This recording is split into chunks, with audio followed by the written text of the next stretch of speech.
वह Gangotri glacier melting. Gangotri glacier melt क्यों हो रहे हैं? Is the Gangotri glacier losing snow earlier than usual? वह in use climate change altering the water cycle in the Gangotri glacier system which feeds the Bhagirathi river in central Himalaya।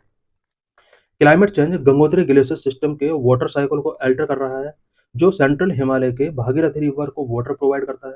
In the wake of climate change, glaciologists of the world have been studying the impact of glacier melt.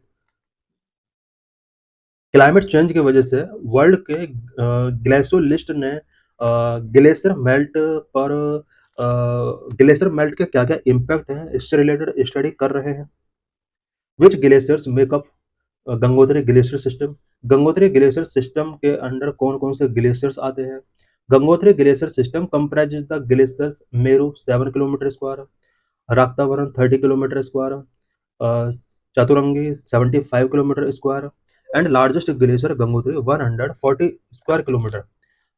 Gangotri glacier system के under various glaciers comprise हैं such as Meru, Raktavaran, Chaturangi and including Gangotri glacier. ये सभी Gangotri glacier system के under आते हैं। Gangotri glacier system cover an area of 549 square kilometre.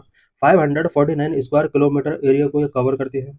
Elevation range 3767 metre to 7072 metre. About 48% of Gangotri glacier system is glacialized. Gangotri glacier system का 48% area के अंदर glaciers हैं। The Gangotri glacier system receives precipitation from the western disturbance during the winter and from the Indian summer monsoon during summer। Winter में Gangotri glacier system को western disturbance से precipitation receive होता है and summer season में Indian summer monsoon के द्वारा इसे precipitation receive होता है। The average seasonal rainfall is around 260 mm, average mean temperature of 9.4 degree Celsius. यहाँ एवरेज सीजनल रेनफॉल 260 mm होता है एंड एवरेज मीन टेम्परेचर यहाँ का 9.4 डिग्री सेल्सियस है। Why is the Gangotri glacier system significant? Gangotri glacier system significant क्यों है? Number one, critical source of water. ये water के सोर्स का एक इम्पोर्टेंट पार्ट है। The snow and ice reserve of Gangotri glacier system, Hindu Kush, Himalaya, are critical source of water to sustain major rivers like the Indus, Ganga and Brahmaputra. Gangotri glacier system India की कुछ important river such as Indus, Ganga and Brahmaputra river के लिए एक water का important source है। Number two, affect cryosphere and hydrological cycle. Significant climatic change have been observed in the recent decade in the region. इस region के अंदर रिसेंट डिकेड में significant climatic change show हुए हैं which altering the cryosphere and the hydrological cycle, जिसकी वजह से cryosphere and hydrological cycle alter हुए हैं। It means Gangotri glacier system पर जो क्लाइमेटिक चेंज का इफेक्ट हो रहा है, उस इफेक्ट की वजह से हाइड्रोलॉजिकल साइकिल एंड क्रायोस्फीयर काफी अल्टर हो रहा है। Number three, accelerating glacial retreat, changing in dynamics of the glacial fed hydrological system, accelerating glacial retreat and shifting seasonal discharge pattern. What is the current status of glaciers in the world? World में glaciers का current status क्या है? About 2,75,000 glaciers remain globally. Globally current में 2,75,000 glaciers अभी बचे हुए हैं। Antarctic and Greenland ice sheet comprise about 70% of the world's fresh water. पूरे वर्ल्ड में जितना फ्रेश वाटर है, इस पूरे फ्रेश वाटर का 70% fresh water Antarctic and Greenland ice sheet के अंदर है। The 9 trillion ton of the ice lost from glaciers since 1975, which is roughly equivalent to an ice sheet block of size of Germany with a thickness of 25 meter। 1975 से अब तक about 9 trillion ton ice sheet lost हो चुकी है, जो कि 25 metre thickness and Germany के size का एक आइस ब्लॉक के इक्विवेलेंट है। इट मीन्स अगर हम कंपेयर करें कि 1975 से कितना आइस लॉस्ट हो चुका है, तो यहाँ पर जर्मनी के साथ कंपेयर किया गया। जर्मनी का जो टोटल आइलैंड है और टोटल जो लैंड है प्लस उस सीड को अगर 25 मीटर थिक कर दिया जाए, तो इतना आइस ब्लॉक अब तक लॉस्ट हो चुका है। 5 of the last 6 years registered the largest loss, with glaciers losing 450 billion ton of masses in 2024 alone। 2024 में 450 बिलियन टन आइस मेल्ट हो चुका है। और लास्ट 6 ईयर्स में से 5 ईयर्स ऐसे रहे हैं जहां पर लार्जेस्ट लॉस देखे गए हैं। Vanjori Mountain in the Uganda and the Democratic Republic of Congo in East Africa, where glaciers are now expected to disappear by 2030। Uganda and DRC में वेंजोरी माउंटेन के अंदर ऐसा एक्सपेक्ट किया जा रहा है कि 2030 तक ग्लेशियर्स यहाँ पर डिसअपियर हो जाएंगे। Global sea level rise between 2000 and 2023, melting mountain glaciers have caused 18 mm of global sea level rise, about 1 mm per year.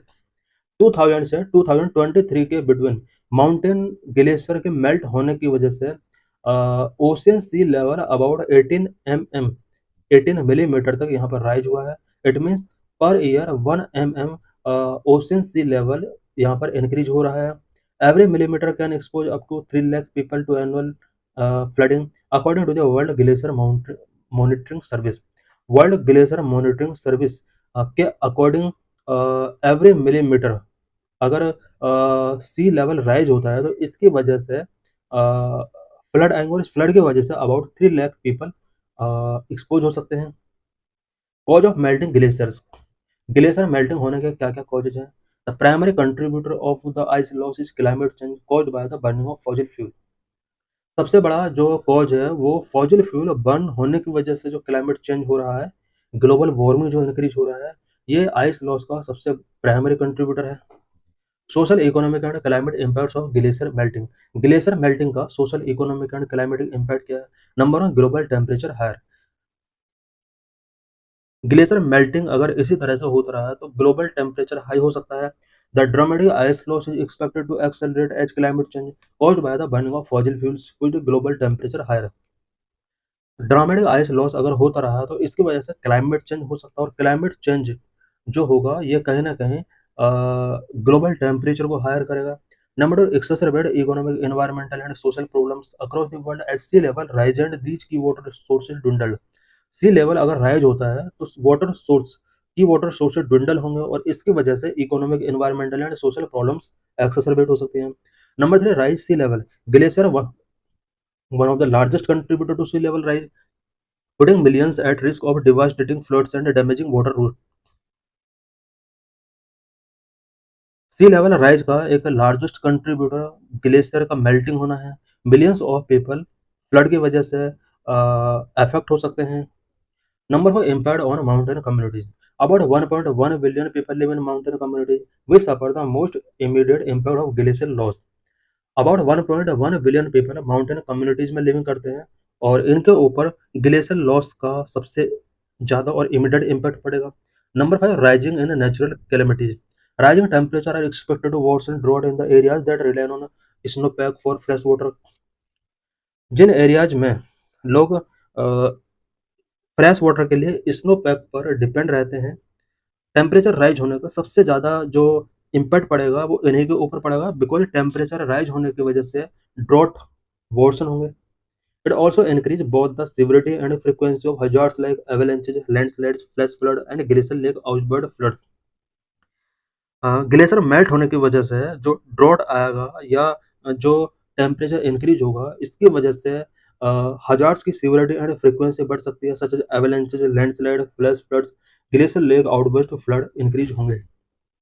Number 6, increase local conflicts. Glacial melt in East Africa has led to increased local conflict over water, according to new UNESCO report।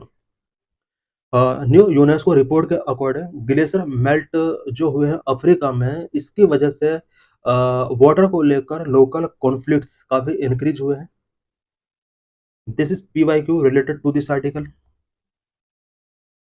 so thanks for watching this video।